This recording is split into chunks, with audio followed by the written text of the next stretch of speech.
السلام علیکم. محمد اظہر صدیق اپنے پروگرام پولیٹیکل ڈائریز کے ساتھ حاضر خدمت ہے. 5 جون 2024 اور بہت ہی اہم کیس کی اسلام آباد ہائی کورٹ میں چیف جسٹس عامر فاروق صاحب کے پاس ہیئرنگ ہے. اور وہ کیس کیا ہے؟ انتخابی نشان جو لینا ہے یا ان کے آرٹیکل 17(2) سے متصادم ہے. اور اگر یہ سیکشن متصادم ڈکلیئر ہو جاتا ہے تو پاکستان تحریک انصاف اپنے وجود میں آ جاتی ہے. اور پاکستان تحریک انصاف جب اپنے وجود میں آئے گی تو پھر مخصوص نشستیں اور باقی ساری چیزیں آٹومیٹکلی ٹھیک ہو جائیں گی. بڑی محنت کی ہے، ہم 6 ماہ ہو گئے ہیں. اور میں نے بتایا تھا پاکستان تحریک انصاف کی طرف سے بھی پٹیشن اب آ گئی ہے اور یہ اب سارے اکٹھے کیس سنے جانے ہیں. میں بہت عرصے سے کہہ رہا تھا پاکستان تحریک انصاف میں ہمارے دوستوں میں اختلاف تھا میری اس بات کے اوپر، لیکن میں اپنے تئیں یہ کوشش کرتا رہا ہوں. اور میں نے پاکستان تحریک انصاف کو بھی فریق بنایا ہے اور سنی اتحاد کونسل بھی فریق بنایا ہے. امید ہے کہ کل دونوں کی ریپرزنٹیشن ہوگی اور عدالت کے سامنے آ کر وہ اس کو ڈیفینڈ کریں گے. میں اور یہ کیس جیتنے والا کیس ہے. بڑی تیاری اس کیس کے اوپر ہے، بڑی ڈیٹیل میں بحث انشاءاللہ العزیز رب پاکستانی رکھے. باقی جو بات ہے، اور مسلم نون سائفر کے والے سے ایک اعلان کر دیا ہے اور اچھا کر دو جیسے اپیل فائل کر رہا ہے، کر لو بھی روکا ہے کسی نے. اور یہ ایک بات بڑی آج تک یہ نہیں بتایا نا سائفر میں کیا سیکیورٹی بریچ ہوئی ہے، کیا آفیشیل سیکرٹ ایکٹ کی وائلیشن کی. ذرا یہ تو بتا دیں یہ تو بتا نہیں سکے آج تک کہ اب بھائی بتائیں نا آپ. ذرا جب ان سے پوچھیں آئیں بائیں شائیں جناب کوئی سائفر لکھے گا نہیں. وہ اچھا میری ایک بات سنیں، بات بڑی واضح ہے، کوئی اس طرح کی دھمکیاں نہیں دے گا. سمجھ رہے ہیں بات کے نہیں؟ یعنی آپ سائفر کے ذریعے آپ دھمکیوں والا کام کریں، یہ کس نے کہہ دیا آپ کو؟ یہ کب سے اختیار آ گیا؟ تو اس لیے یہ بات جو ہے نا وہ گلے پڑنے والی ہے. الیکشن ٹرائبونل جو ہے اور وہ چیلنج ہو گیا ہے، چیلنج کر رہی ہے تحریک انصاف کے امیدواران. الیکشن ٹرائبونل نے 6 تاریخ کے لیے نوٹس کر دیا ہوا ہے، الیکشن کمیشن نے. اب الیکشن کمیشن ٹرانسفر کرنے کے بھی خود آ گیا ہے. آپ اندازہ لگائیں کہ یہ اختیار الیکشن کمیشن کا کہاں سے آ گیا. الیکشن کمیشن کے ایکشن ہی چیلنج ہوئی ہیں. نو ون کین بی اے جج آف ہز اون کاز. اچھا ایک چیز کا بتانا بہت ضروری ہے، اور جسٹس قاضی فائز عیسیٰ نے جو باتیں کی ہیں کہ انٹرا پارٹی الیکشن ہوئے نہیں، وہ حقائق کے منافی ہے. پاکستان تحریک انصاف کے انٹرا پارٹی الیکشن یہ سفید جھوٹ کہہ سکتے ہیں، اس میں حرج کوئی نہیں ہے. پہلا انٹرا پارٹی الیکشن جو ہوا وہ کانسٹیٹیوشن چینج ہوا تھا ان کا، اور 8 جون 2022 میں الیکشن کرائے گئے. پہلے جو تھا وجہ تھی کہ وہ کووڈ کی وجہ سے حالات ایسے تھے کہ الیکشن ٹائم پہ ہو نہیں سکے، آپ سب کو پتہ ہے جی. اور 1.5 سال بعد الیکشن کمیشن نے 23 نومبر 2023 الیکشن کے قریب ماننے سے انکار کر دیا اور پھر کہا کہ 20 دنوں کے اندر الیکشن کرایا جائے. اور پھر الیکشن ہوئے. پشاور میں انٹرا پارٹی الیکشن بیرسٹر گوہر 2 دسمبر 2023 کو چیئرمین اور عمر ایوب سیکرٹری جنرل منتخب ہو گئے. الیکشن کمیشن نے انکار نہیں کیا اور 22 دسمبر 2023 لیکن الیکشن کا سرٹیفکیٹ ماننے سے انکار کر دیا. کہا کہ اور اس میں یاد ہے اس میں ایشو آیا کہ جو چیف الیکشن کمشنر ہے، جو فیڈرل الیکشن کمشنر جو پارٹی کے اندر کا ہے، وہ غلط تعینات ہوا تھا. یہ فیصلہ چیلنج ہوا، یاد ہوگا آپ کو. 10 جنوری 2024 الیکشن سے قبل کاغذات نامزدگی سارے ہو گئے تھے، سیٹ اسائڈ کر دیا اور فوراً چیلنج ہوا، فوراً لگا. اور 13 جنوری کو جس قاضی فیصل نے الیکشن کا سمبل لے لیا. یہ حقائق ہیں جو آپ کو پتہ ہونے چاہیے. جسٹس بابر ستار کے خلاف جو سوشل میڈیا مہم اور فیملی کا ڈیٹا جو لیک ہونے کا توہین عدالت کا کیس ہے، عدالت نے 5th جنریشن وار کے تناظر میں پوچھا کہ اگر صدر مملکت یا آرمی چیف پر توہین مذہب کے الزامات عائد کیے جائیں تو کیا ISI پھر بھی یہی جواب دے گی؟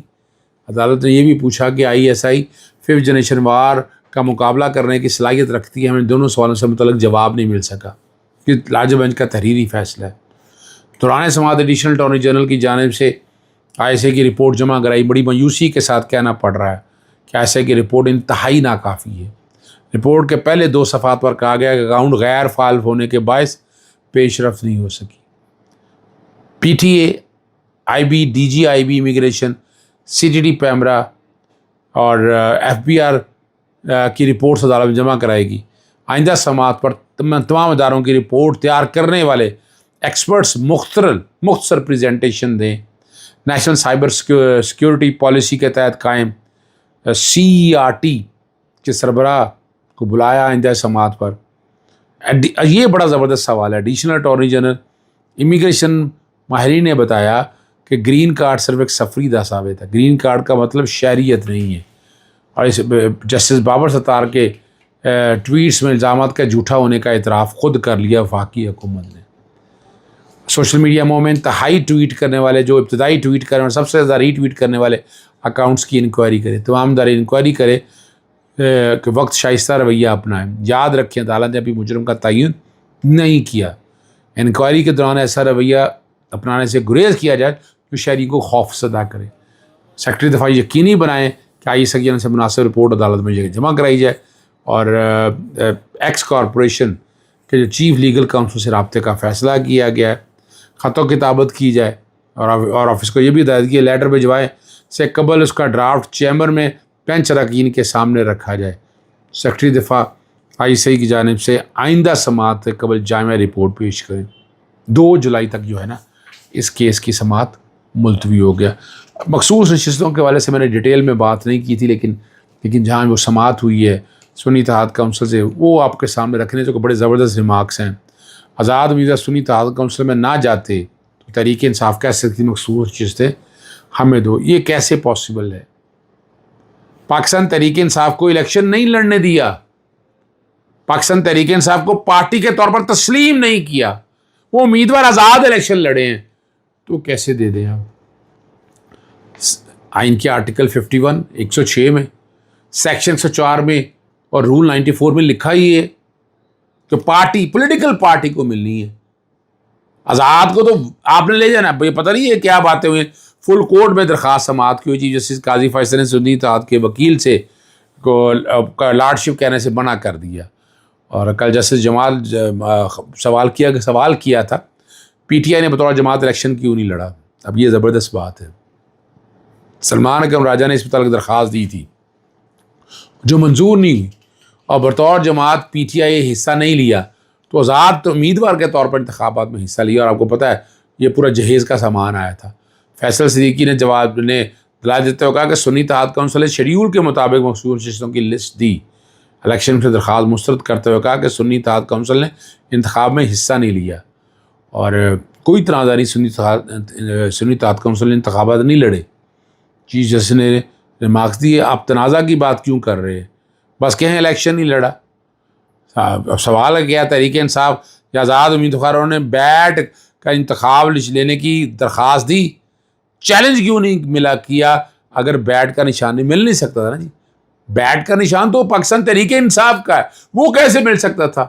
اور انفرادی نشان آپ بتا دیں، آپ کے سامنے بلے باز ایک سیاسی جماعت کا تھا، باقی ایک انتخابی نشان دوسرا لے نہیں سکتا، اور کہا کہ سب آزاد امیدوار تو بیٹ نہیں مانگ سکتے تھے۔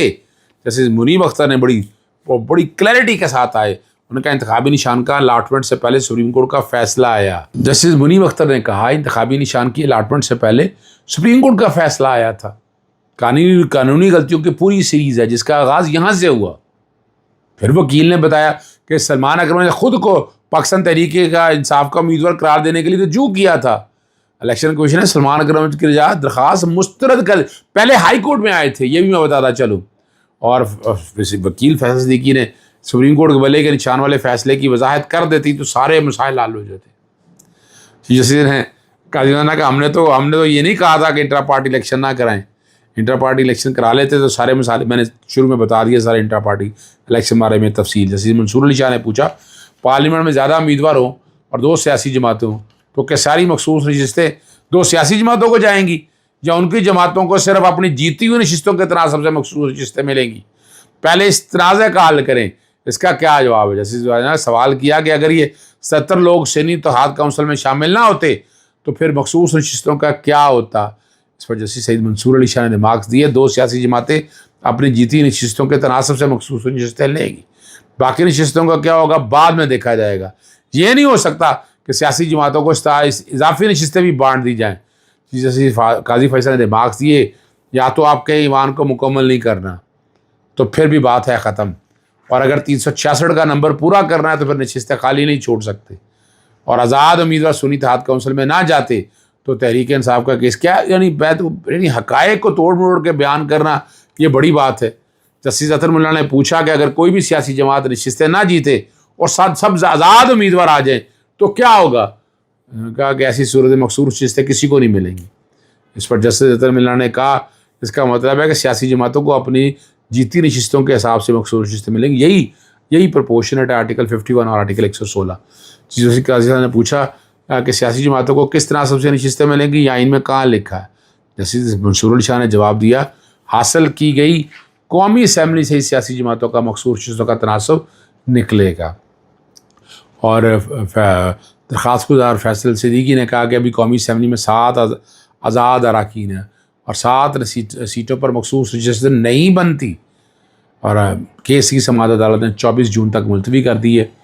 باقی عدالت کا اپنا جو کہنا ہے وہ اپنی جگہ ساری باتیں ہیں.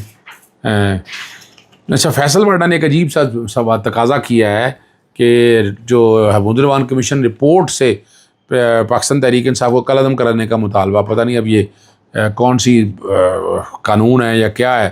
میں بڑی تفصیل سے بتا چکا ہوں کہ اسے کچھ نہیں ہو سکتا ہے. پاکستان تحریک انصاف نے جو اس حمود الرحمان کمیشن کے رپورٹ کے حوالے سے متنازع ٹویٹ ہے اس کو چیلنج کر دیا ہوا ہے، اور chairman P T I Gohar Khan, secretary اطلاعات رؤوف حسن اور عمر ایوب جو ہے نا، یہ انہوں نے درخواست دائر کی ہے. کل اعتراض کیس کے طور پر جسٹس موسر کیانی کے پاس لگی ہے. آخری بات جو ہے وہ الیکشن ٹرائبونل نے 3 حلقوں کا فیصلہ سنا دیا، منظور کر لی. 6 جون کو سماعت ہوگی. 2 گھنٹے قبل فیصلہ محفوظ کیا تھا، اور 3 چیف الیکشن کمیشن سربراہی میں 3 رکنی بینچ نے جاری کیا. اور طارق فضل، انجم عقیل اور خرم نواز نے ٹرائبونل جج تبدیل کرنے کی درخواست دی تھی. اور تینوں انتخابات اور تینوں امیدوار عام انتخابات میں اسلام آباد کے 3 حلقوں سے قومی اسمبلی میں کامیاب ہوئے تھے. اب اس والے فیصلے کو چیلنج کر دیا ہے، اور چیلنج کرنے کا اعلان کر دیا ہے امیدواروں نے. آپ کو پتہ ہے کہ الیکشن ایکٹ کا یہ جو قانون ہے یہ میں نے چیلنج کر دیا. تفصیلات میں نے آپ کو پہلے بتا دی تھی. اس پہ لارجر بینچ کے لیے گئی ہے. کل پتہ چل سکے گا کہ لارجر بینچ بنا ہے یا کسی اور جج کے پاس گئی ہے. اجازت چاہتا ہوں. السلام علیکم. اللہ حافظ. پاکستان زندہ باد.